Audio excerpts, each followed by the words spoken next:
Hello my friends, I want to welcome you to our channel, which will help you fall asleep easily and with benefit.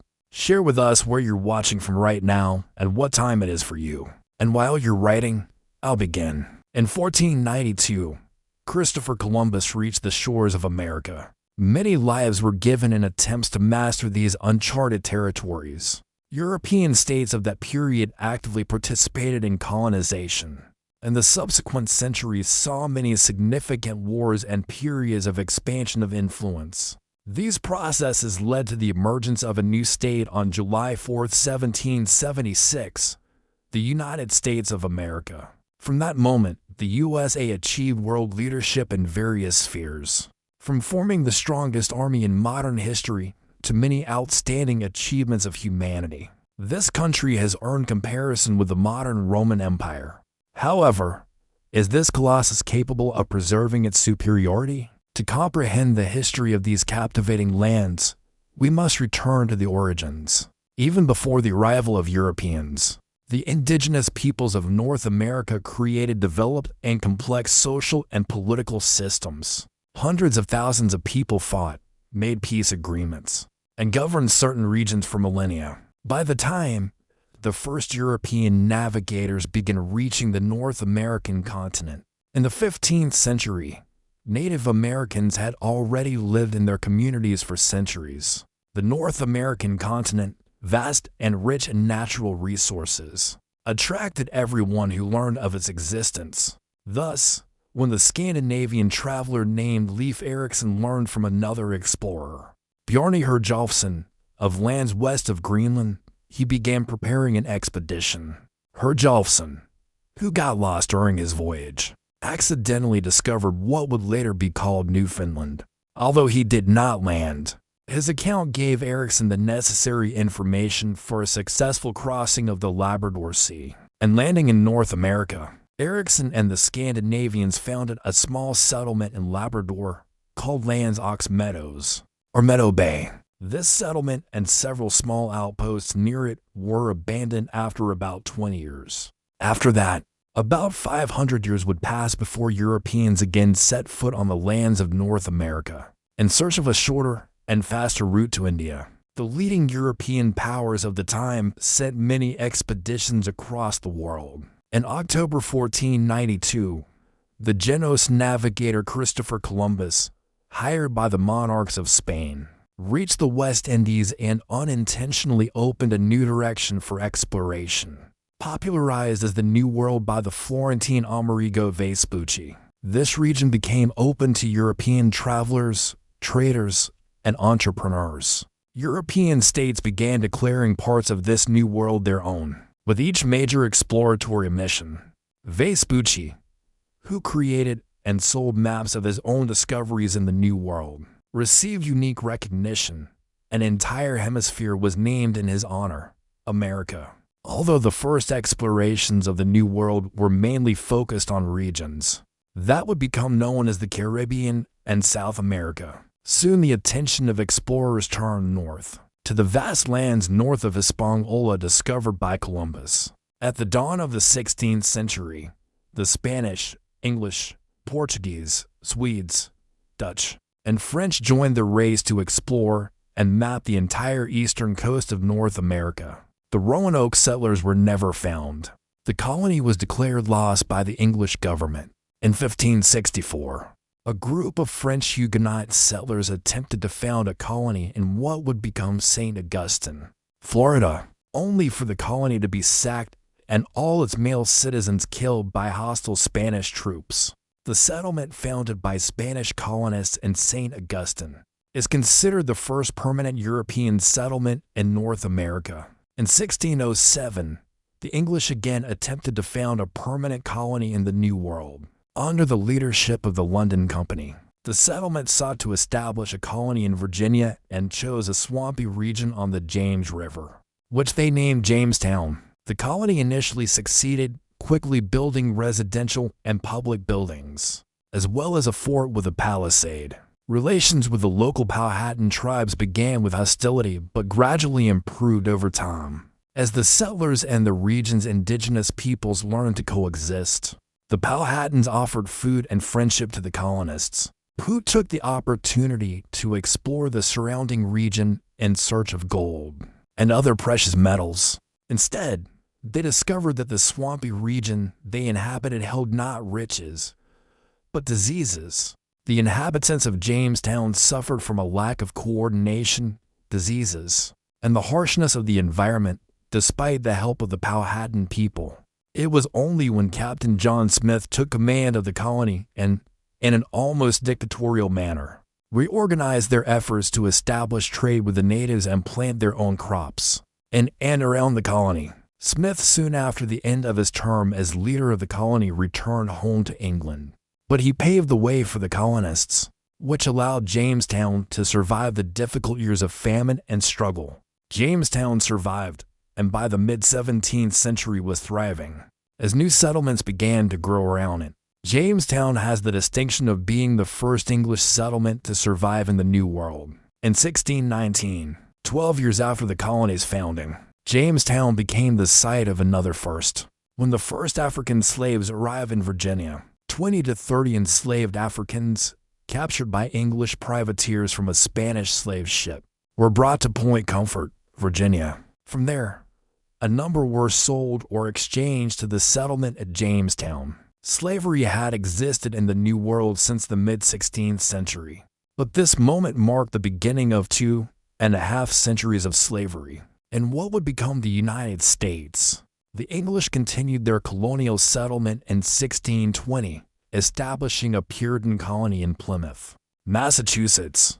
Unlike the financially motivated London Company in Jamestown, the Puritan colonists in Plymouth, known as the Pilgrims, came to America seeking religious freedom. They crossed the Atlantic on the Mayflower, suffering months of terrible weather at sea. Upon arrival in the New World, they first landed near what would become known as Provincetown. There, the colonists, concerned with their land rights and legal right to found a colony, drew up and signed the Mayflower Compact, establishing their right to self-government while maintaining allegiance to the English crown. However, not finding a suitable place to begin building their settlement, and after a brief but violent encounter with a local tribe, the Puritans found Provincetown unsuitable and sailed up the coast in search of better land. Eventually, they decided to settle at Plymouth Harbor, building their new home on the site of an abandoned Patuxet settlement. The colony at Plymouth, located between two hills on which the colonists built forts, initially endured a difficult winter, living aboard the Mayflower and building their settlement during the day. In March 1621, they first made contact with the Wampanoags. The Wampanoag chief Massasoit was hesitant to trust the Pilgrims. Squanto, a Patuxet Indian who was sheltered by the Wampanoags, was also unsure about the Puritans. Squanto, or Desquantum, spoke English and had spent some time in Europe after being kidnapped by an English explorer in 1614. He returned to America with another explorer, whose party was attacked and destroyed by Massasoit and his tribe. Working as an interpreter, Squanto helped the Puritans and Wampanoags reach a non-aggression agreement. In the fall of 1621, the Pilgrims celebrated what became known as the First Thanksgiving together with Chief Massasoit and several of his men. The celebration lasted 3 days, and both sides procured and presented various dishes from local game. Like Jamestown, Plymouth was well managed, and its early success was continued by enterprising companies and individuals in England. More and more companies began crossing the Atlantic and founding new settlements. Throughout the 17th century, the English began to expand as new colonies formed and merged with their neighboring English colonies. The Massachusetts Bay Colony, for example, absorbed the Plymouth Colony and others as its size grew. As these settlements became more established, trade with Europe opened up, and goods, money, and more colonists poured into the New World, not wanting to be left behind. Other European powers attempted to create their own permanent settlements, capturing more and more of the coastal region for themselves. What began as small settlements along the coast soon turned into vast territories, declared the property of kings and queens from distant European states. In 1614, the Dutch West India Company began creating permanent settlements in the northeast around what would one day become Newark and New Jersey. Small settlements and for trading outposts on Governor's Island and along the Hudson and East Rivers marked what was called New Netherland. In 1624, fearing military invasions by other European powers, they bought the island of Manhattan from the Munsee Lenape tribe for $24 and built Fort Amsterdam on the southern tip of the island. The settlement that grew within and near the fort was called New Amsterdam. The settlement used its unique environment to expand trade and use hydropower to improve its growth. New Amsterdam was a city of trade and commerce in its earliest form, and always remained so. It was a tempting target for the English, who wanted to control the Hudson themselves. In 1664, English frigates entered the harbor of New Amsterdam and ordered the Dutch to surrender the city. They did so bloodlessly, although this event did provoke the Second Anglo-Dutch War.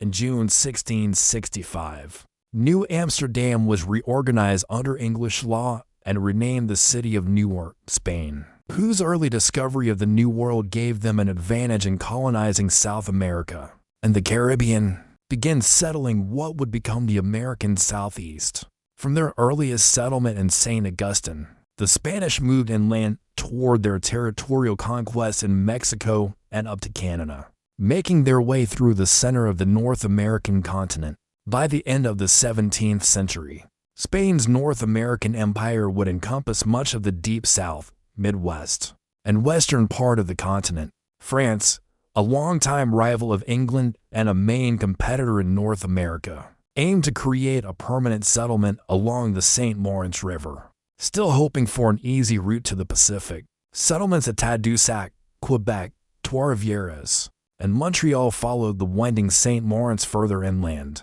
France established firm control over the fur trade in the region. Then it began to spread its influence further down the Mississippi River, in the Gulf of Mexico. The French founded a settlement on the banks of the Mississippi called New Orleans.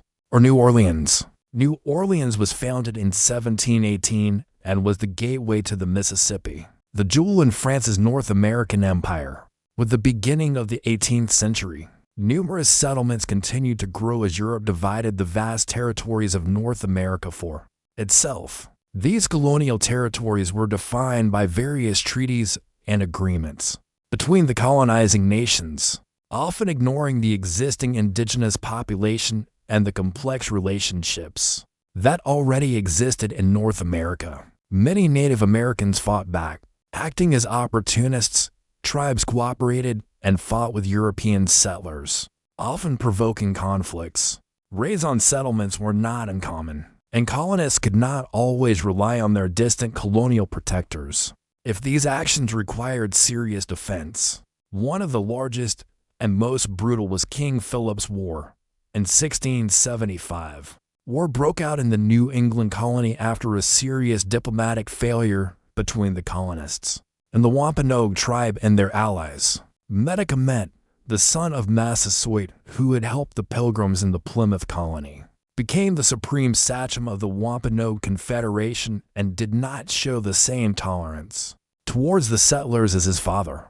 Disagreements over livestock, encroachment on Wampanoag lands, and the presence of colonial missionaries trying to convert the natives to Christianity were the last straw for Medicament, who, unlike his father, saw only danger in the existence of these settlers on their land.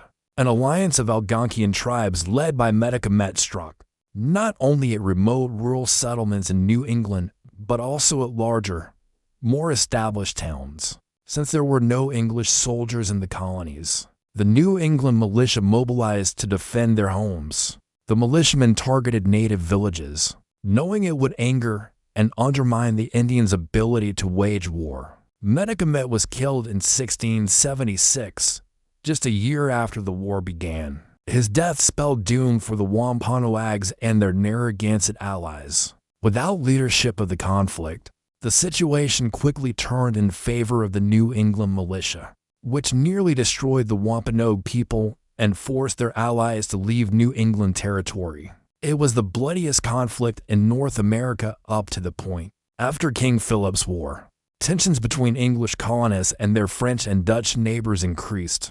In the Northeast, 5 native tribes located north of the New England colony formed the Wabanaki Confederacy. After witnessing the demise of their southern Wampanoag neighbors in King Philip's War, heightening tensions with English colonists, in 1689, just 2 years after the end of King Philip's War, the colonists again found themselves at war, this time at the behest of their mother countries. Fighting broke out when English-backed Iroquois tribes attacked French settlements, and French-backed Wabanaki attacked English ones. As French and English soldiers were dispatched to the New World, the colonists of New England and New France prepared to fight each other, known as King William's War. The conflict lasted almost a decade and brought French successes in the Newark colony and English successes in Acadia, later known as Nova Scotia, and along the St. Lawrence River. Neither side managed to achieve its main objective.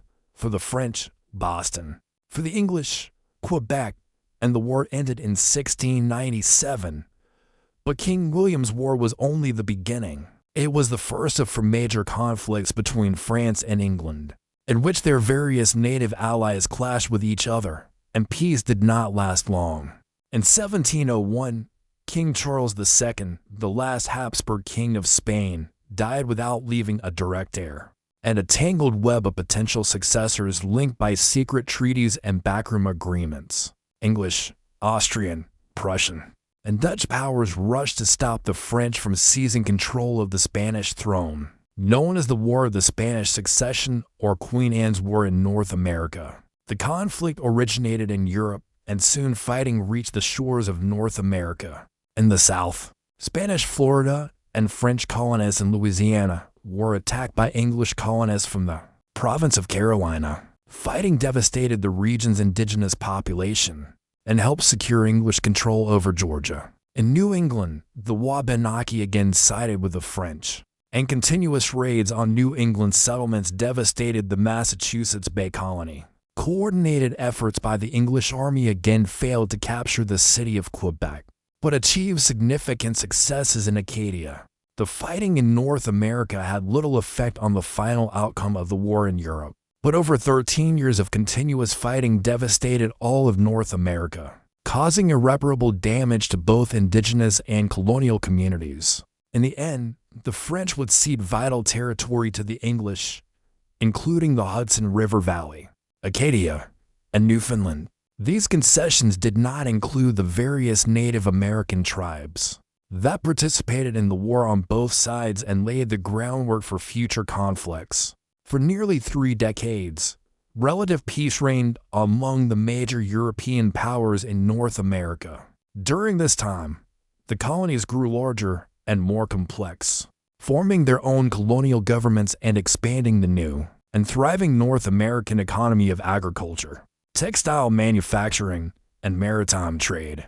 As the value of the North American colonies grew, so did the value of their South American and Caribbean neighbors. Valuable gold and silver were found in South America, and the Caribbean produced goods that by that time had become necessities in Europe and North America, namely molasses and other sugar products.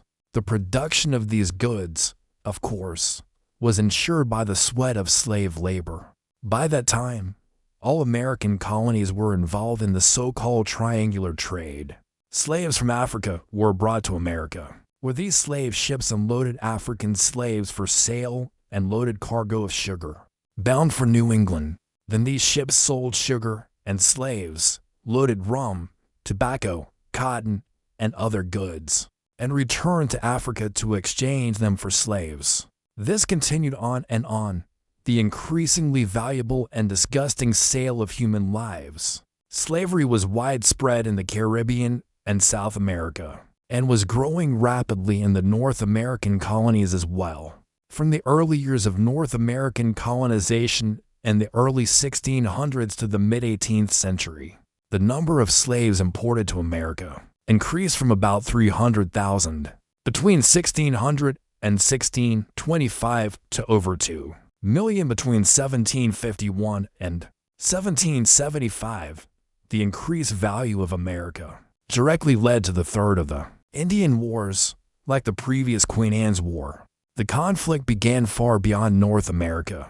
Distrustful of Spanish control over the South American market, the British were dissatisfied with the trade monopoly Spain had in trade with South America and the Caribbean. Likewise, the Spanish were dissatisfied with the British incursion into North America into territory they considered theirs north of Florida. After the establishment of the Georgia colony in 1721, following Queen Anne's War, the Spanish were convinced that the British were plotting to drive them out of Florida. Spanish ships began stopping British merchant ships in search of contraband.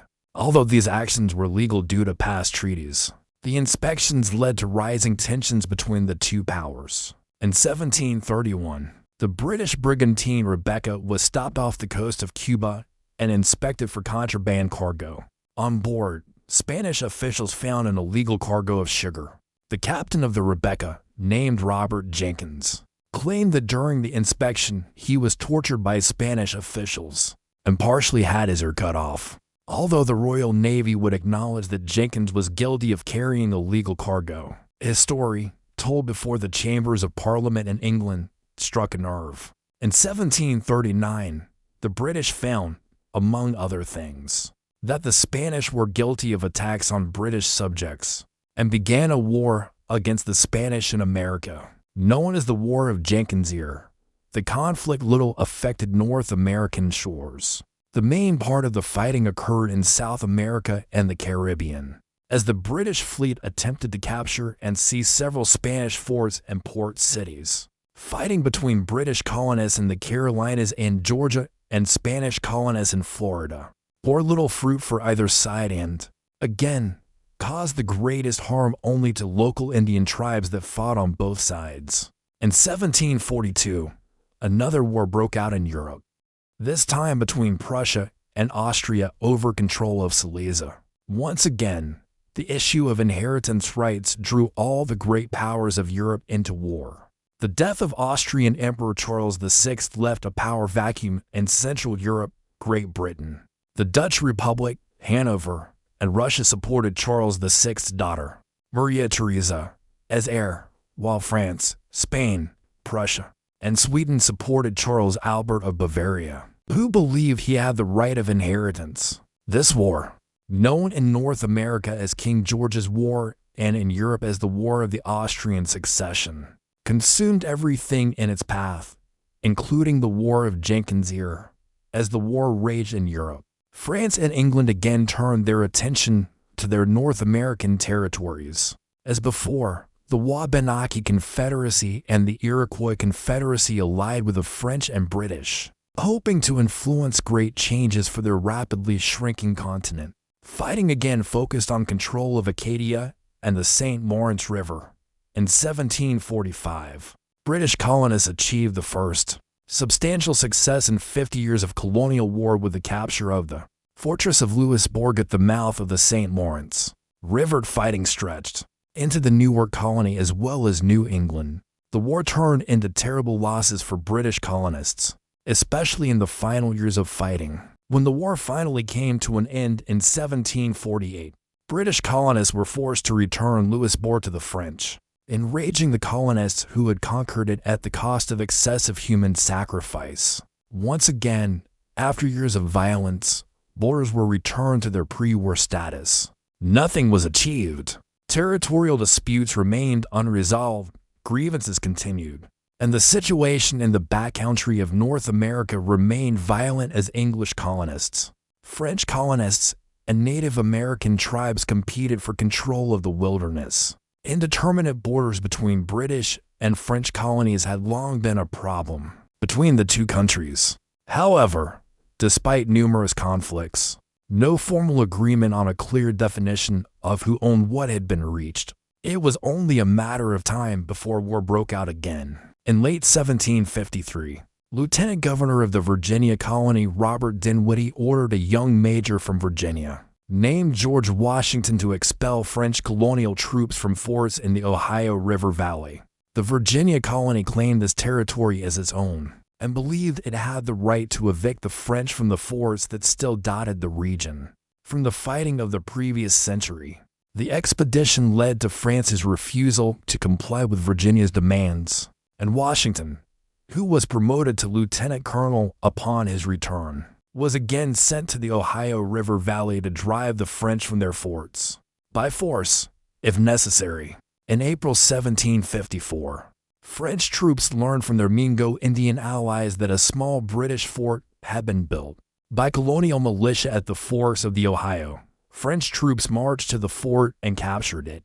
In its place, they built a much later fortification, which they named Fort Duquesne. Meanwhile, further south in the valley, Colonel Washington and his small detachment of colonial militia and Indians allied with the English came across a camp of unsuspecting French troops and engaged them in battle. The French were quickly overwhelmed, and later explained that they had been sent to intercept Washington peacefully and warn him of his apparent invasion of what they considered French territory. To Washington's surprise, the leader of the Indian forces accompanying him, Tanacharison, attacked and killed the wounded French commander, likely due to a long-standing hatred of the French. Washington feared the French would attack and built a small fort, which he called Fort Necessity. Necessity, as Washington predicted, was quickly surrounded by French troops from Duquesne and forced to surrender. This small skirmish ignited the whole world.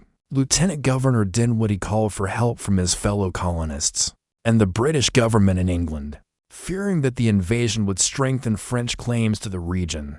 The British government immediately dispatched troops to strike at various French forts, still in the St. Lawrence and Ohio River valleys. The French sent additional troops to North America to repel the inevitable British invasion.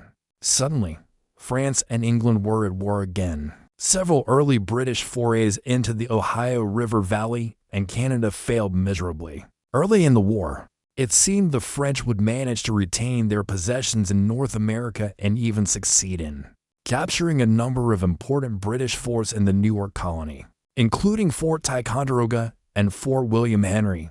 In 1758, fortune changed for the English, as the tangled system of interwoven alliances created over the last century of wars finally ignited the 7 Years' War, fighting in the Ohio River Valley, known in America as the French and Indian War, unleashed the largest land war in Europe up to that point, involving all the major European powers of the era. Millions of soldiers and thousands of naval vessels were put on alert. Fighting took place not only in North America, but also in Europe, the Caribbean, India, and Asia, as the French were forced to turn their attention to Europe and other, more valuable parts of their empire. The British were able to take advantage on the North American front, thanks to active actions by the British Navy, preventing the French from resupplying along the St. Lawrence River. British and American colonial troops successfully captured Fort Niagara, the fortress of Louisbourg, and the city of Quebec. As the French lost more and more land, it became clear that the struggle for North America was over. In 1760, British General Geoffrey Amherst managed to secure a formal surrender from the governor of New France, Pierre-François de Rigaud, Marquis de Vaudreuil-Cavagnol, largely ending hostilities in North America. Meanwhile, the 7 Years' War continued abroad and continued to carve pieces off the Kingdom of France and its allies. In 1763, the 7 Years' War officially came to an end, and with it, the French and Indian War. Losses for the period were astronomical, by some estimates, reaching 1.4 million people. Of this number, the French and Indian War accounted for approximately 23,000 killed, wounded, or captured, just under 2% of the total losses in the global conflict. For nearly a century, England repelled attacks from the French, Dutch, and Spanish empires, gradually strengthening its claims to the New World. Throughout the 18th century, the successes of the British Empire during these conflicts created ideal conditions for their colonies in North America to experience an incredible demographic explosion. From approximately 250,000 people in 1700 to over 1.5 million in 1750. raw materials produced by the American colonies, including hemp, copper, and tar, were necessary for the British Army and Navy to wage war and defend the rapidly growing empire. While it was in the British Empire's interest to defeat the French and secure its North American possessions, it was also in the colonists' interest. English colonists harbored no great love for the French. An anti-Catholic sentiment was common in colonial life, especially in places like New England, which for the first centuries of its settlement was staunchly Protestant. The fact that the American colonies consisted mainly of people of the Protestant faith was, of course, no accident. Many Protestant organizations funded various colonization attempts throughout the 17th century and maintained constant influence and presence well into the 1700s.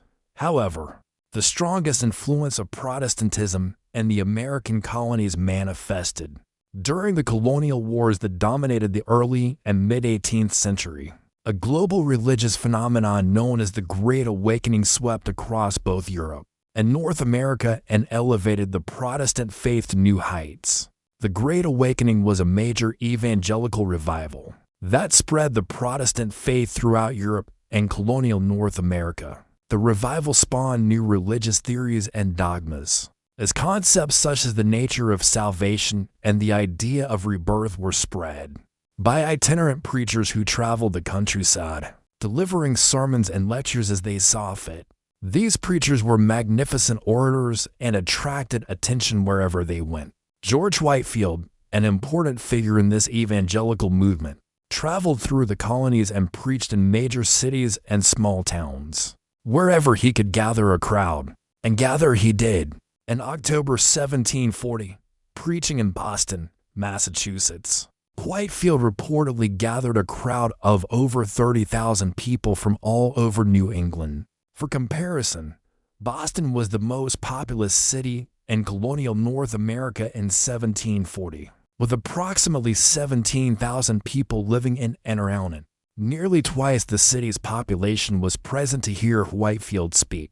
The movement revived the religious spirit of Christian peoples and strengthened their faith during periods of intense conflict and uncertain survival. Although this revival did not change governments or raise great armies, like religious revivals in past Europe, the Great Awakening was formative for many people in colonial North America, many of whom later became the founding fathers and mothers of the nation. The Treaty of Paris in 1763 brought enormous territorial gains for Great Britain. Vast territories of former French lands now became British colonies, including Canada, all of Louisiana east of the Mississippi, and many Caribbean islands. British colonists in North America were delighted, as the lands of the West would soon be open for settlement and development. However, the land was already inhabited, namely by many Iroquois and other Native American tribes that had fought on the British side during the war. To avoid incidents, King George III issued the Royal Proclamation of 1763, which prohibited any settlement west of a line drawn along the Appalachian Mountains, known as the Proclamation Line. Essentially, the British created an Indian reserve west of the Appalachians and east of the Mississippi. This displeased the American colonists, who believed they had fought in the French and Indian War to gain access to this land. Naturally, many ignored the proclamation and settled in the West, increasing tension between themselves and the native peoples. To the great chagrin of British colonial authorities, relations between the British government and the American colonists became increasingly strained throughout the 1760s. As Great Britain tried to regain control of its economy, the 7 Years' War had turned from a territorial dispute into a full-scale global conflict, with corresponding costs. To pay off the war debt, the British Parliament passed a series of acts and taxes against the colonies. To try to restore lost financial stability, the colonists, who considered themselves loyal subjects of the British Crown, became increasingly agitated. The issue wasn't that the taxes were exorbitantly high. In fact, they were quite low, and often the measures taken by the British government were aimed at lowering the cost of British goods and raising the cost of those sold by their French or Dutch competitors. For the colonists, the heart of the matter was not the cost, but the lack of consultation before the acts and taxes were introduced. As British subjects, the colonists believed they had all the rights and freedoms of any British citizen, including representation.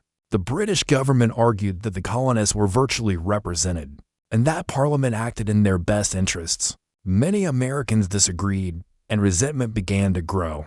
The battle cry became no taxation without representation, as more and more colonists began to view King George III as a tyrant, and the British Parliament as an aggressor toward them. Britain had always regulated the economy of its respective colonies. In the following year, 1765, Parliament passed the Stamp Act. This was the first act of Parliament ever directed specifically against the colonies, as opposed to the entire empire.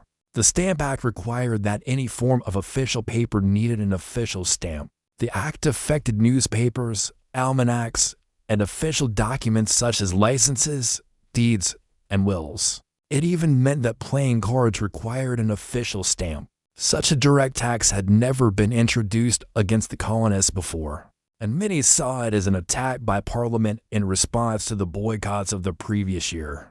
Secret organizations known as the Sons of Liberty began appearing throughout the colonies and threatened violence against anyone who sold the stamps. Indeed, riots began throughout the region as the Sons of Liberty targeted British officials who enforced the act. In one such instance, the house of the Lieutenant Governor of the province of Massachusetts Bay and Chief Justice Thomas Hutchinson was ransacked by an angry mob led by the Sons of Liberty. Although Hutchinson and his family escaped violence, their home was destroyed.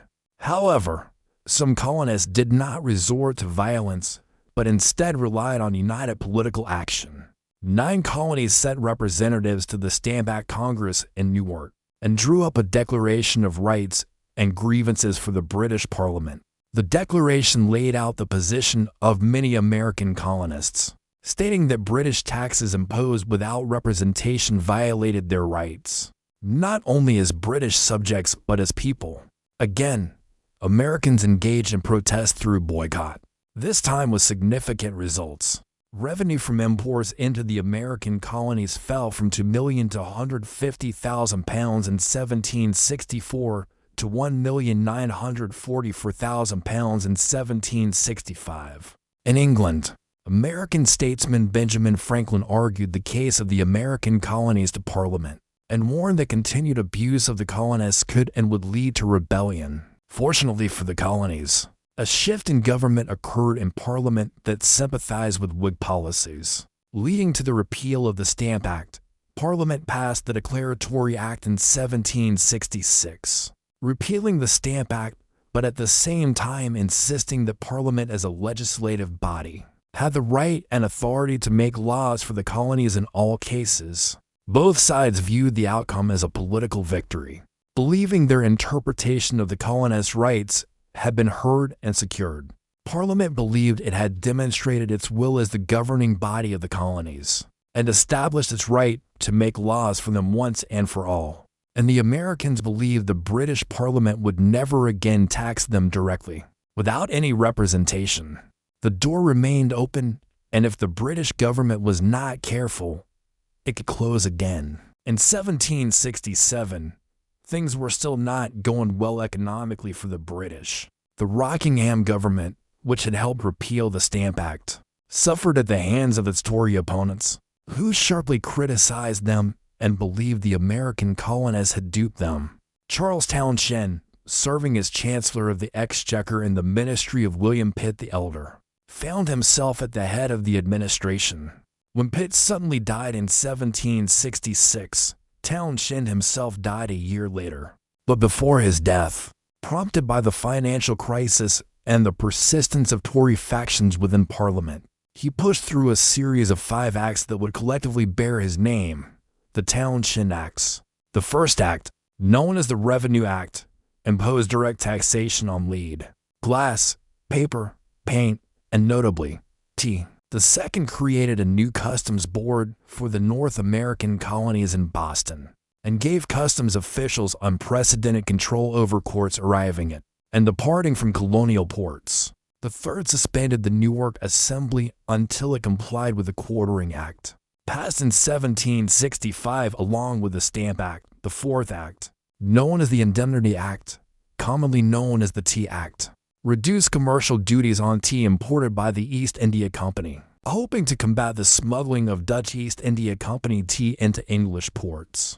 The last act, known as the Colonial Trade Act, passed after Townshend's death in 1767, also aimed to combat smuggling and gave Admiralty courts jurisdiction over all matters concerning violations of customs rules, taking power away from local colonial courts. Before his death, Townshend feared this would provoke a rebellious response from the American colonists. Townshend could not have been more right.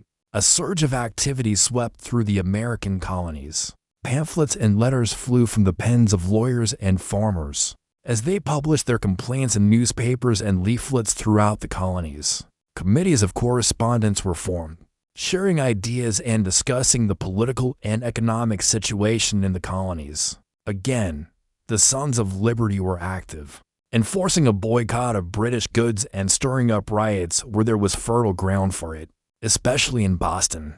Riots began to simmer in such a way that customs officials were forced to leave the city. This prompted British authorities to dispatch British troops to occupy Boston to suppress the mob. On March 5, 1770, the consequences became completely clear when a young British sentry guarding the Boston customs house was surrounded by an angry mob of colonists. Accounts of the event state that the incident began as a dispute between a private and a young barber's apprentice who, after insulting the private and his officer, was warned to move away from the post, refusing to leave and continuing to insult the officer. He was struck on the head by the private's musket. A crowd began to gather as the altercation grew louder, and bells rang, indicating a fire, attracting more Bostonians to the lone sentry. The sentry sent for help as the crowd became increasingly aggressive, throwing ice and oyster shells at the sentry and urging him to fire his weapon. Captain Thomas Preston and several men from the Grenadier Company of the 29th Regiment of Foot arrived on the scene and deployed around the sentry with fixed bayonets. The crowd, which had grown to an estimated 300 or 400 people, pressed against the British soldiers, still throwing objects and shouting for them to fire. Preston shouted at the crowd to disperse and ordered his men to load their muskets. As the crowd pressed in on Preston and his men, they shouted, "Fire! Damn you, fire!" A young private was struck in the head by a flying object, causing him to drop his musket. He bent down to pick it up, and as he rose, unintentionally fired into the crowd without orders. In panic, the other soldiers fired into the crowd in an uneven volley. As the crowd scattered in horror and the smoke cleared, 3 dead colonists were discovered: Samuel Gray, James Caldwell, and Crispus Attucks, a formerly enslaved man of mixed race. Samuel Maverick and Patrick Carr were wounded and soon died. 5 colonists were killed in what would become known as the Boston Massacre. The city was put on high alert, and British troops gathered in full force, preparing to defend against further unrest.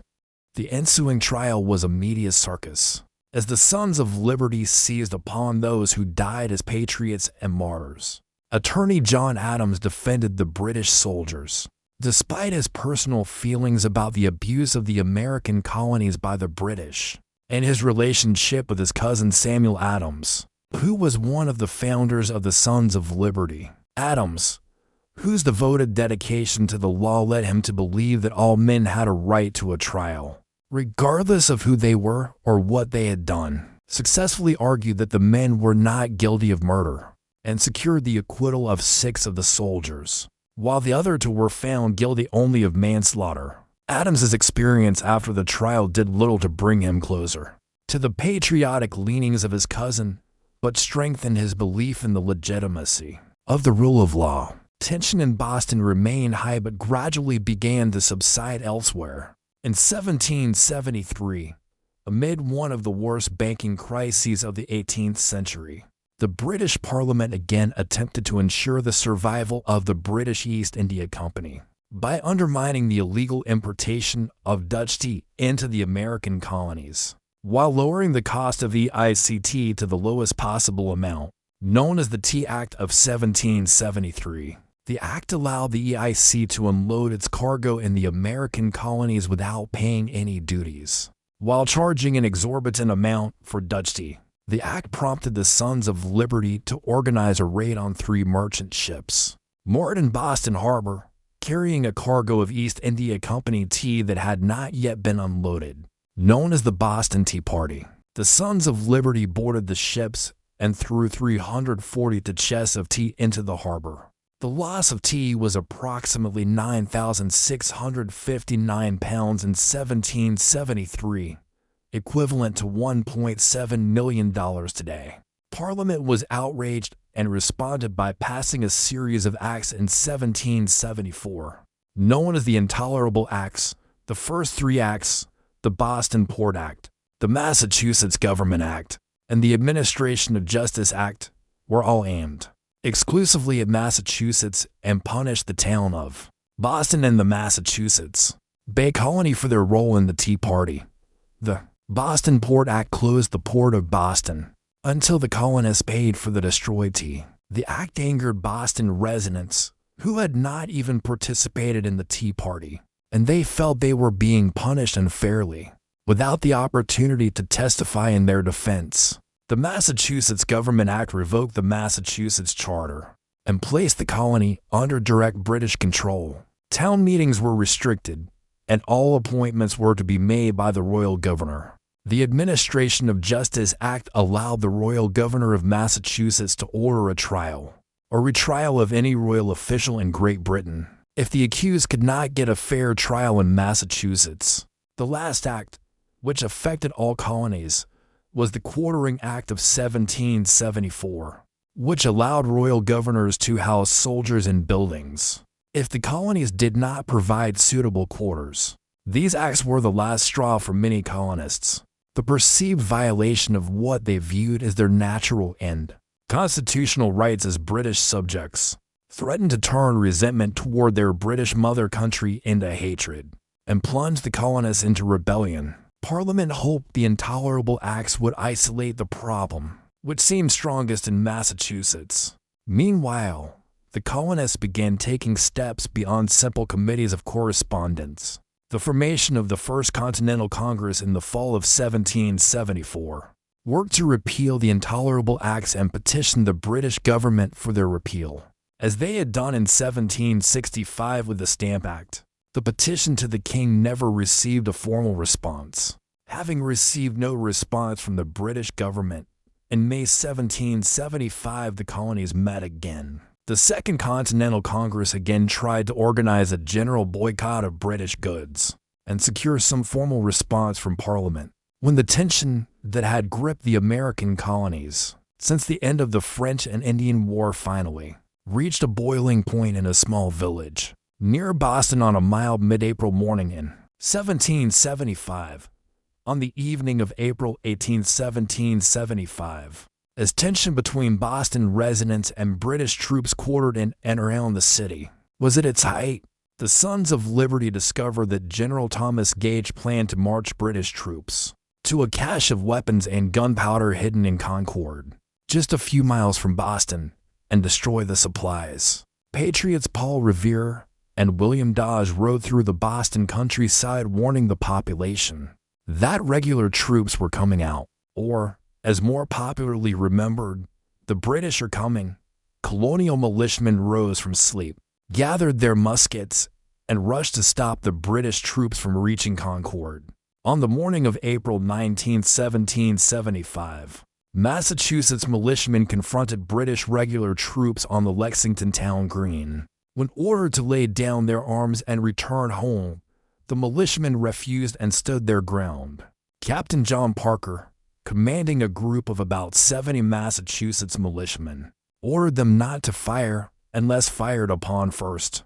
British officers ordered their men to aim their muskets but cautioned them not to fire. Suddenly a shot rang out. No one knows where the shot came from. Neither side claimed responsibility, both blaming the other. With this moment, known as the shot heard round the world, resentment and anger finally boiled over, and war began. When the American Revolution began, it did not begin as a revolution. Although certainly the ideas it spawned were revolutionary, the actions of the First Continental Congress were the actions of a legislative body, hoping to achieve a form of reconciliation with the mother country, more accurately characterized as a rebellion. The earliest stages of the war were fought by colonists to reclaim what they viewed as their natural rights as British subjects and citizens. On the home front, early militia victories kept the spark of rebellion alive. However, the British soon made concerted efforts to suppress the rebellion.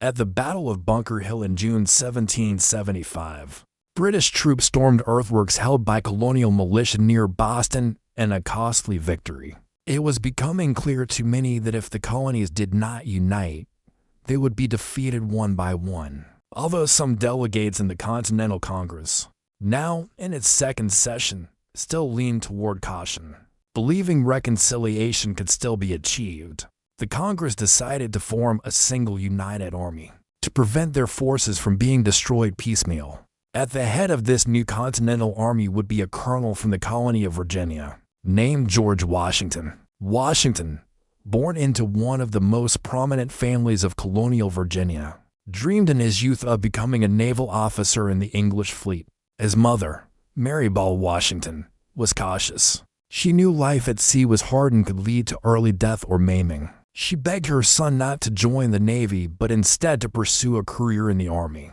Washington obeyed and spent much of his youth trying to obtain a commission in the British Army. He worked as a surveyor and ingratiated himself with the royal governor of Virginia, hoping to get that commission. It never came. Instead, Washington served as a colonel in the Virginia militia and applied his own style of leadership, modeled on the British. Serving in this capacity, young George Washington found himself at the center of some of the most important moments of the French and Indian War, at Fort Necessity and at the Battle of the Monongahela. Washington served alongside British soldiers as a colonial officer, and despite surviving many life-threatening dangers and valiantly leading his troops, he was never made a formal offer of a commission in the British Army. More than a decade after the end of the French and Indian War, Washington served as a representative of Virginia at the Second Continental Congress. When it came time for Congress to decide who would lead this new united army, Washington was the natural choice. Although his battlefield record was less than stellar, his experience was undeniable, and the fact that he was a Virginian pleased many Southern delegates in Congress, as the war so far had been and was almost entirely occurring in the northern colonies. In June 1775, after receiving unanimous approval from Congress, Washington headed north to Boston and began creating the necessary administration for the new Continental Army. The Continental Army faced many challenges. Supply was always a major concern. Shortages of food and a reliable supply chain meant the Army constantly had to forage for sustenance. This meant strained, and sometimes violent, relations with the civilian population near Army encampments. Command disagreements also plagued the Army. Besides disgruntled and demanding officers, this army consisted of troops from almost every former colony on the East Coast. These soldiers were as different from each other as if they were from another country. In one early instance, General Washington literally had to pull soldiers apart during a snowball fight outside Boston. That turned into an actual brawl between soldiers from Massachusetts and Virginia. Uniting these men into a fighting force was a war in itself. In the winter of 1775 to 76, the Continental Army directed its efforts into directions. In the north, Congress ordered an invasion of Quebec under the command of Generals Benedict Arnold and Richard Montgomery, hoping to incite Canadians to create a 14th colony and rebel against the British. Everything went awry, and although successes were achieved in northern Newark, the invasion ultimately ended in dismal failure. Montgomery was killed, and much of the Continental forces were either captured or fell victim to smallpox.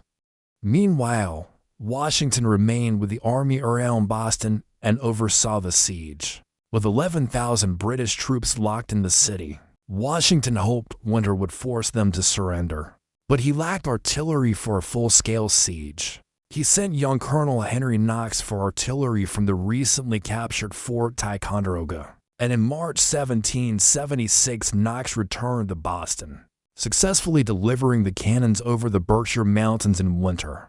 With Knox's cannons looking down from Dorchester Heights, the British decided to evacuate the city. On March 17, 1776, the Continental Army reoccupied Boston, to the great joy of the civilian population.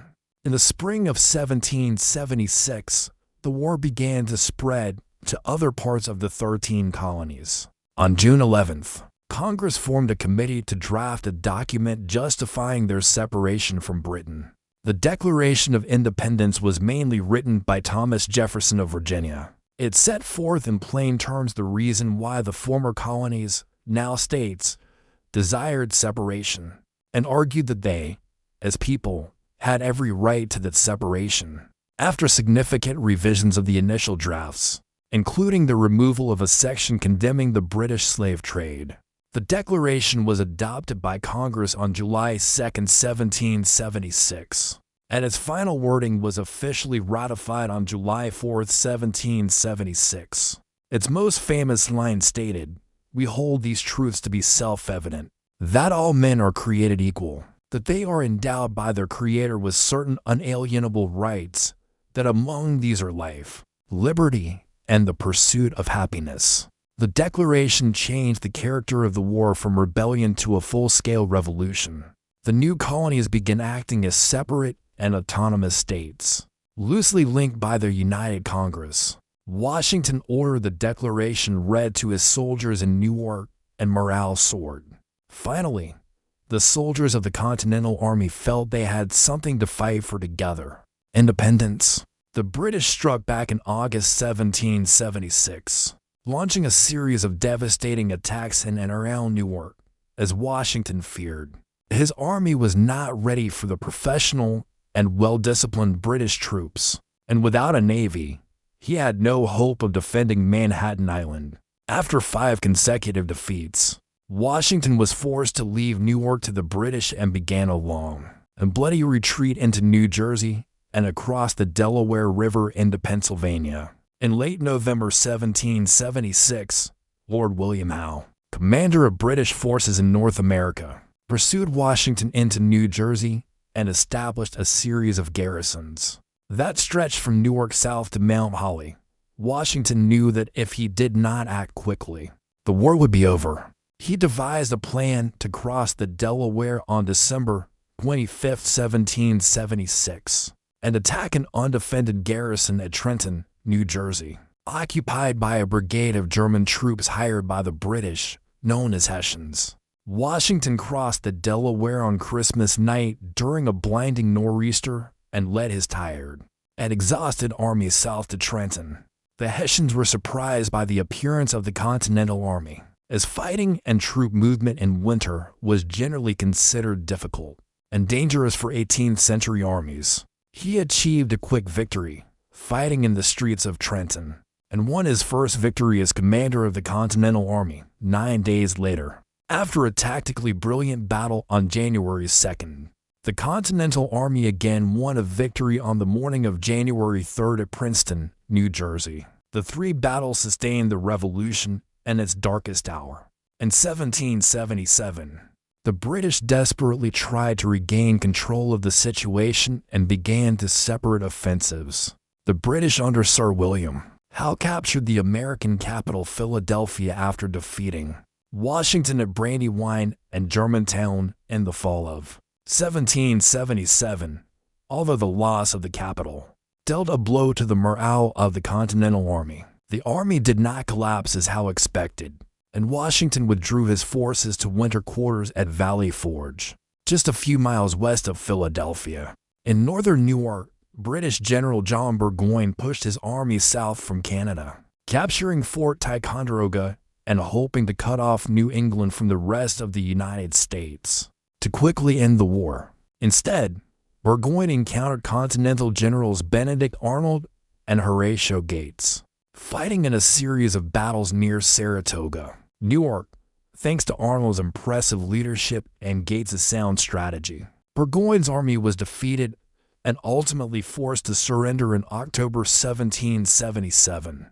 It was the largest British army ever to surrender to enemy forces up to the point, nearly 7,000 men. The British surrender at Saratoga, coupled with the dual victories at Trenton and Princeton during the winter campaign of the previous winter, convinced the French that this new country, these United States, indeed had a chance to win the war. Eager for revenge after a century of defeats by the British, the French declared a formal military alliance with the United States, declaring war on Great Britain and legitimizing the Declaration of Independence in one fell swoop. Britain was about to be drawn into a global conflict again. Meanwhile, Washington spent the winter of 1777 to 78 training the Continental Army to fight as European armies did. He was aided by foreign officers such as the Marquis de Lafayette from France and Baron von Steuben from Prussia. Steuben, in particular, instilled a sense of pride in the soldiers and trained them well. In 1778, when news of the formal alliance with France arrived, the British left Philadelphia and hurried back to New York. Their new commander, Sir Henry Clinton, thought little of the Continental Army but had a healthy respect for the French and feared their presence would trap the British in Philadelphia. Washington pounced as the British retreated through New Jersey. His newly trained fighting force struck Clinton at Monmouth, New Jersey, on June 28, 1778, and fought the British to a draw. Although the Battle of Monmouth was a draw, Washington's forces fought well and stood their ground against the British in open field. The British retreated back to New York and were no longer keen on seriously invading New Jersey. In 1779, the British began to feel the pressure of the global conflict. Realizing the war could not be won in the North, the British turned their attention to the South, hoping to find more loyalist support. British forces captured Savannah and Charleston in the fall of 1779 and dealt a decisive defeat to General Horatio Gates at the Battle of Camden in South Carolina. Gates was relieved of command, and one of Washington's trusted aides, General Nathanael Greene, was appointed commander of the Southern Department. Greene knew the local population was not as committed to loyalists as the British expected, and relied on local militia and partisans to harass and exhaust British supply lines. In 1780 and 1781, Greene and his other field commanders lured the British away from the coast deep into the Carolinas, where they were decisively defeated at the battles of Kings Mountain and Cowpens. When the British were lured further from the Carolinas into Virginia, the Carolinas exploded into civil war as patriots fought loyalists for control of the states. Greene returned to the Carolinas to reclaim the states, fighting the British in a series of clashes and forcing them back into the coastal cities from which they had started. In the summer of 1781, Greene's army was exhausted from almost constant fighting, as was the British army under Charles Cornwallis. Cornwallis knew he could no longer stay in the South and led his army north to Yorktown, Virginia. In the north, combined American and French forces moved south to intercept Cornwallis at Yorktown. Cornwallis found himself surrounded, with his back to the sea and no hope of rescue. After a month-long siege, he was forced to surrender. The surrender at Yorktown was the last major military action of the War of Independence. After the surrender, peace negotiations began and took nearly 2 full years to complete. Eventually, the Treaty of Paris officially recognized the United States as a sovereign state, making them independent and free from Britain. While the American Revolution raged, the Continental Congress, having declared independence, found they needed not only to wage war as a sovereign body, but also to unite the now independent states into a weak Confederate government. On November 15, 1777, Congress adopted the Articles of Confederation, creating a weak central government that bound the states together only in times of great conflict, such as the ongoing Revolution. The Articles worked during the war, as they gave Congress the authority to wage war as a single body and conduct affairs with foreign states as such. However, after the war, it became evident that a loose system of central government would not work. Under the Articles, state governments had direct control over their own trade, economy, and laws. And while many overlapped, not all did, creating chaos and confusion. The central government could not settle disputes between states, and disagreements over state borders, taxation, and international trade began pushing the government to its limit. The United States was less than 10 years old and already facing economic and political disaster. One of the main indicators that change was needed was Shays' Rebellion in the fall of 1786, when the economic situation began leading to mass foreclosures and bankruptcies. In Massachusetts, Revolutionary War veteran Daniel Shays led a rebellion of about 1,200 other veterans who had not been paid for their service and were not receiving pensions, and occupied the Massachusetts Supreme Court in Springfield, thereby depriving the Massachusetts government of the ability to foreclose on any property. They attacked the new federal arsenal in Springfield but failed to occupy its grounds. Fighting broke out across the state as the rebellion spread. Fortunately, the Massachusetts militia defeated the rebels, dispersed them, and ended the fighting. It became clear that the Articles of Confederation limited the federal government's ability to address domestic problems as well as foreign policy issues. The Treaty of Paris that ended the Revolution established terms that debts owed by Americans to British subjects still had to be paid, and that loyalists would still be able to file suits in United States courts for the return of their confiscated property, since each state was responsible for ensuring these terms were met. Discrepancies arose across the country, as some complied better than others. As a result, British troops still occupied forts and territory that now technically belonged to the United States, as the terms of the treaty had not been fulfilled. Without the authority to mediate or compel states to comply with the treaty, the federal government could do nothing. With little choice, several states called a convention to amend the Articles. In May 1787, the Constitutional Convention met in Philadelphia and began debating the Articles of Confederation and what would be required to change them. It immediately became clear that the Articles did not work, but what form of government would work? A fundamentally new structure was proposed and hotly debated, as would become a hallmark of American politics. Several compromises were reached to achieve the balance that the states required to ratify this new form of government.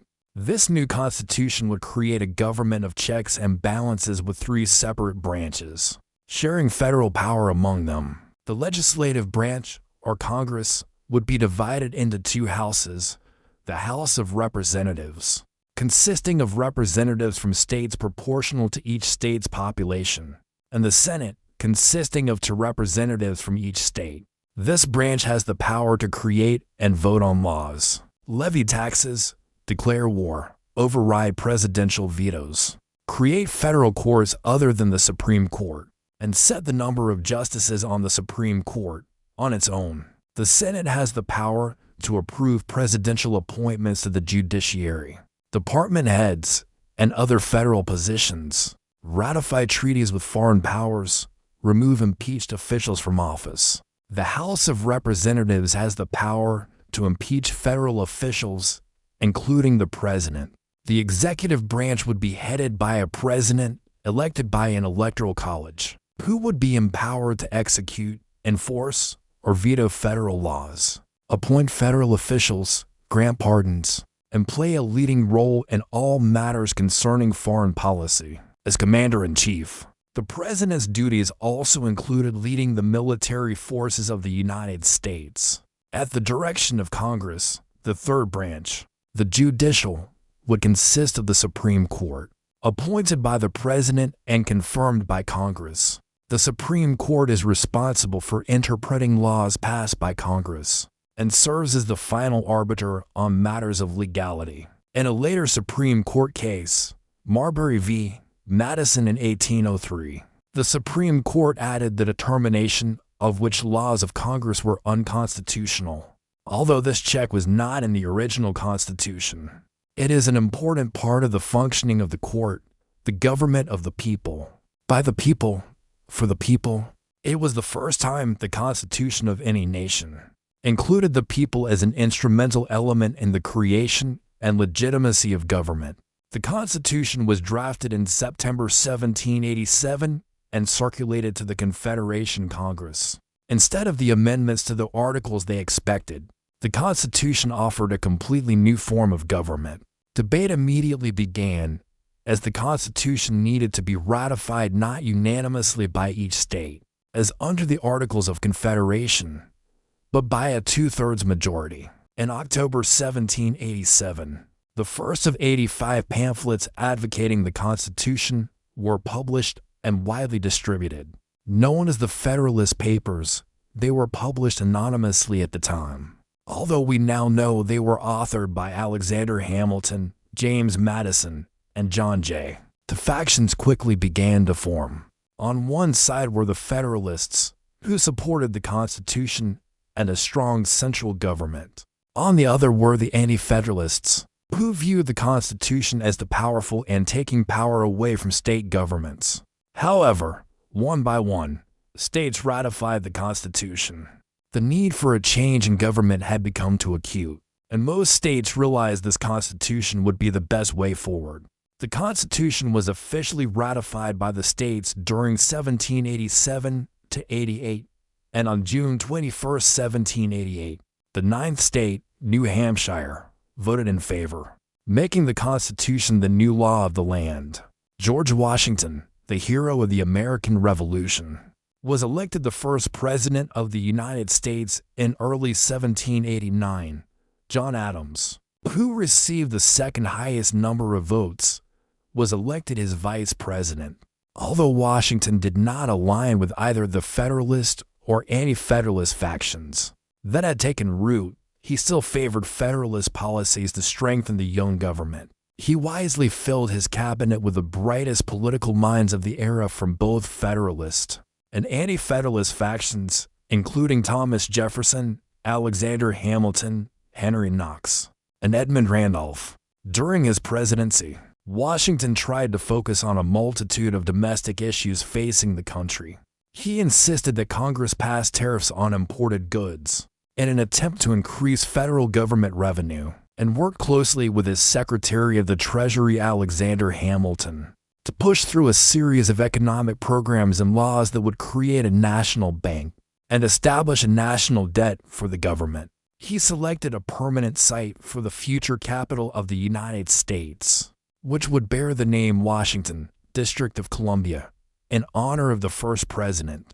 In times of crisis, Washington literally took on his role as commander-in-chief. In 1790, in response to the excise tax on distilled spirits, or Whiskey Act, which taxed domestically produced spirits, farmers in western Pennsylvania began an armed rebellion. They attacked tax collectors and clashed with federal forces, prompting Washington to call into active service the militia of Pennsylvania and Virginia. He personally led troops into western Pennsylvania, and with a small show of force, his commissioners were able to negotiate an end to what became known as the Whiskey Rebellion. In foreign policy affairs, Washington was attacked from all sides. In France, their former ally, King Louis XVI, lost control of his government and his people, leading to an increasingly violent revolution. Problems with Barbary pirates in the Mediterranean threatened to disrupt fragile American maritime trade. England began the practice of impressment, or kidnapping sailors and ships from other nations, forcing Washington to demand satisfaction. Sending his friend and political confidant John Jay to England, Washington hoped to achieve a friendly trade agreement and an end to American impressment. Jay returned with a treaty in hand and, in Washington's view, well represented the American government, drawing Britain and the United States closer. In contrast, Jay's treaty angered pro-French factions in his administration and throughout the country. Washington was elected to a second term in 1792, again with Adams as vice president. He continued to struggle with the new French Republic, as in 1793 they executed King Louis XVI and were consumed by a series of revolutionary wars. Washington strongly emphasized his desire for American isolation from Europe, to the great disappointment of pro-French members of his cabinet, such as Thomas Jefferson. In 1793, during his second term, Washington was forced to leave the government and the temporary capital in Philadelphia. Due to a yellow fever outbreak, the government moved to Trenton, New Jersey, where the Continental Congress had once briefly met in 1784. Washington struggled with a growing rift in his administration. The Anti-Federalists, now the Democratic-Republican Party, increasingly diverged ideologically from the Federalists. Washington feared the creation of two political parties and repeatedly warned that their existence could lead to serious division in the government. Washington's administration established many precedents for the United States government and the office of the president, from promoting domestic policy to foreign intervention or lack thereof. Washington set the tone for his successors. His final act as president was to step down. Although Congress had not yet set any term limits for the office of president, it was widely expected that Washington might simply remain president or establish some kind of dynasty, unlike a king. Instead, after to serve terms, Washington retired and did not run for a third term. His successor, elected by a narrow margin in 1797, John Adams, whose foreign policy difficulties were equal to or worse than Washington's. The situation in France deteriorated further during the period known as the Jacobin Terror. Adams continued Washington's policy of isolation and further distanced the United States from France. In response, the new revolutionary government of France began an unofficial war against the United States, or the Quasi-War. Fighting took place mainly at sea and involved a series of naval battles with the nascent American Navy. At home, Adams grew increasingly unpopular among Democratic Republicans as he passed the Alien and Sedition Acts, allowing the government to arrest or silence any critics of the Adams administration's actions regarding France. Weary from members of his own party and opposition members, Adams took it upon himself to negotiate with France and end his term in peace. In his final year in office, Adams and his wife Abigail became the first presidential family to move into the White House. In the new capital of Washington, D.C., they lived and worked in the building as it was assembled around them. Adams ran again, hoping his peace with France would restore favor, but lost to Thomas Jefferson early in the electoral process. The presidency of Thomas Jefferson marked the beginning of a 25-year control of the executive branch by the Democratic-Republican Party. Jefferson's administration worked quickly to correct the damage they believed the administrations of Washington and Adams had done. Jefferson worked to reduce the accumulated debt, cutting the budget as low as possible. He reduced the Army and Navy and repealed the whiskey tax that had plagued Washington's presidency. Like Washington and Adams, Jefferson had to deal with piracy in the Mediterranean. He used an American naval squadron to decisively defeat the Barbary pirates and force their surrender. Unlike his predecessors, Jefferson actively worked with the new French government, now under the control of Napoleon Bonaparte. Bonaparte, wanting to make quick money and get rid of some old colonial possessions, sold the Louisiana Territory to Jefferson's administration in 1803, opening a whole new frontier for Americans. The following year, Jefferson hired the Corps of Discovery under the leadership of Captain Meriwether Lewis and Lieutenant William Clark to organize an expedition up the Missouri River and across the Continental Divide. Their goals were to map the new territory, find a practical route across the western half of the continent, and establish an American presence in the West before Europeans had a chance to claim the territory. With the assistance of a Shoshone woman named Sacagawea, who served as an interpreter, the group made contact with more than 70 Indian tribes, created 140 maps, and recorded over 200 new plant and animal species. Jefferson's second term was overshadowed by the Napoleonic Wars raging in Europe. Both the British and French navies now actively attacked American ships and sailors, leading to violations of neutral American shipping rights. In response, Jefferson imposed an embargo on American shipping.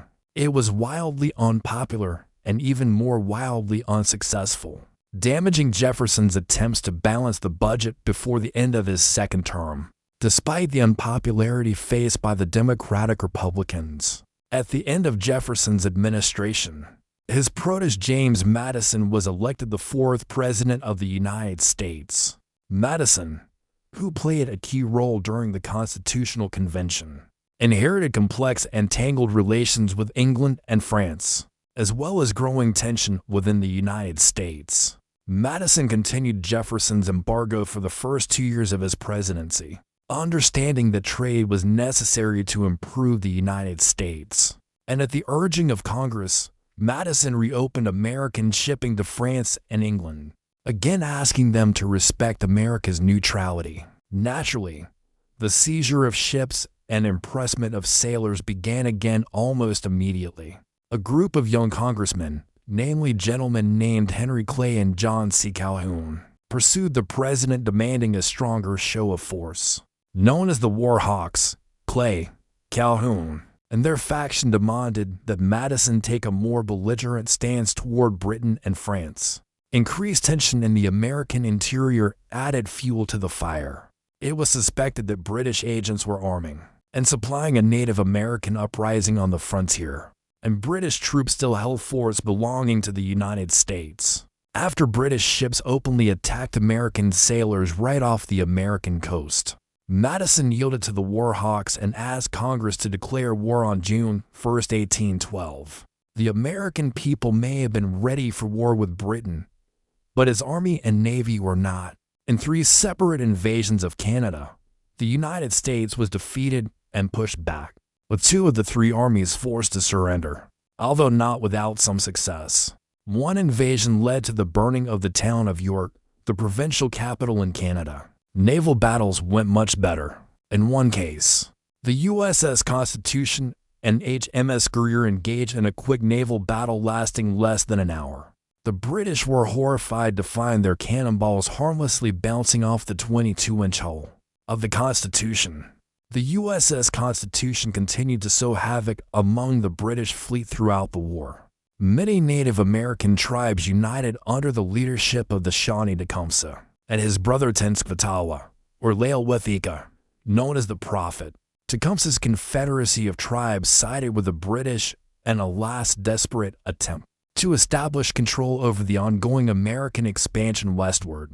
The British and Tecumseh's confederacy held the American army in Canada, where Tecumseh was ultimately killed at the Battle of the Thames in 1813. Tecumseh's death fractured the confederacy of tribes and ultimately took them out of the war. The British, on the other hand, went on the offensive and attacked American positions along the Chesapeake, aiming to capture the capital of the United States, Washington, D.C. in August 1814. The British successfully sailed up the Patuxent River south of Washington and landed troops that moved toward the U.S. Capitol. A catastrophic defense of the city of Bladensburg left Washington, D.C., open to attack and occupation. In the White House, Madison was forced to evacuate and watch the disaster from afar. His wife, Dolly Madison, realized that if the British captured the city, they would cause damage and likely set fire to various government buildings. Mrs. Madison ordered her enslaved servant Paul Jennings to remove and secure the famous copy of the Lansdowne portrait of George Washington that hung prominently in the White House.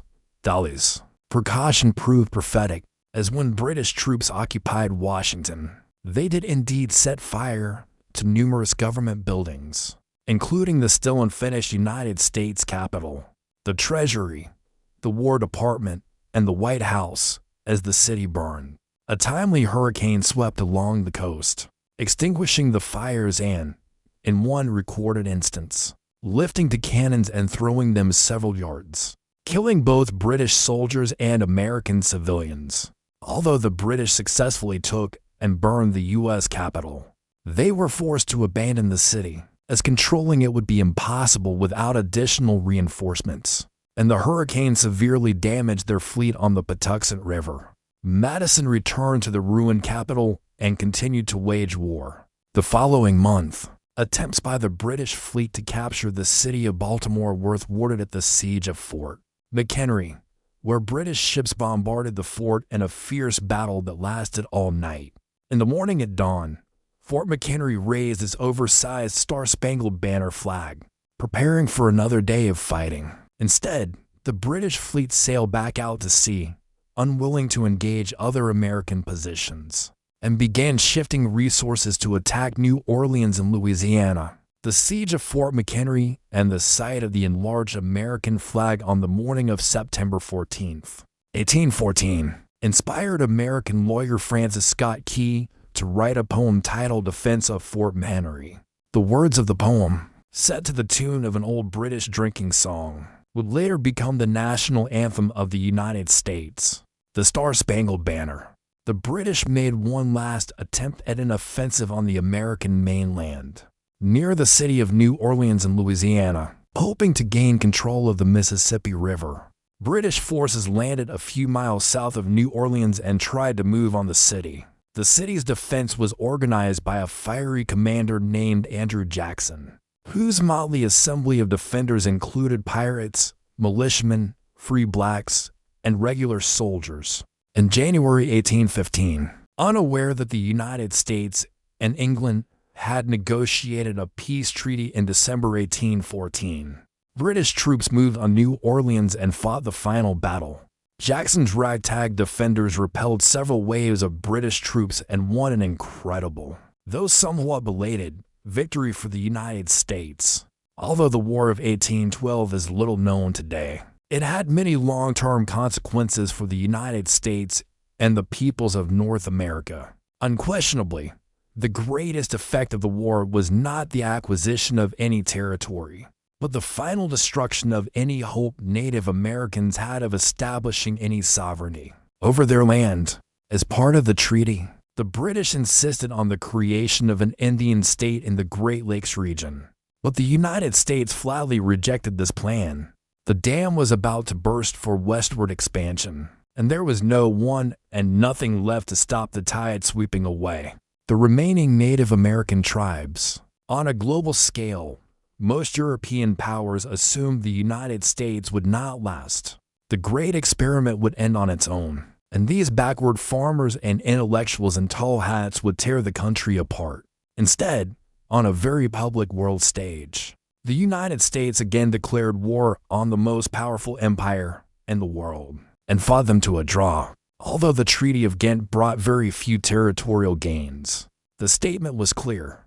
The United States was here, and they were here to stay, at least as long as they could hold together. As the 19th century progressed, many Americans became captivated by the concept of continentalism, the belief that the United States would one day stretch from sea to shining sea and cover the North American continent.